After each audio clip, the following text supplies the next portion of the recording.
Hola, soc na Maria de la Pau Gené, som escriptora i vos volia explicar el meu entusiasme per l'Empordà, pel vins de l'Empordà i per l'Empordà. Crec que l'Empordà és una barreja de cultura, de gastronomia, de mediterrani i de bon fer.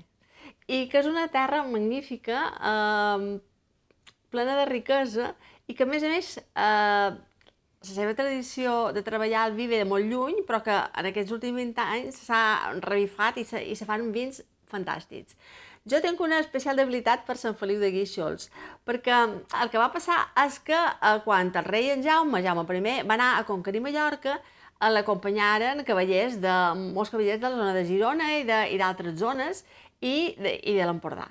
I que, que quan va fer el repartiment de Mallorca, la zona on hi ha el poble de la meva naixença li va tocar a l'abat de Sant Feliu de Guíxols. I per aquesta raó, aquest abat va decidir que el patró del meu poble seria Sant Feliu. És com un fil quasi invisible que lliga a Mallorca amb Sant Feliu de Guíxols a l'Empordà. I aquest fil el vaig notar i el vaig sentir cada vegada que hi vaig.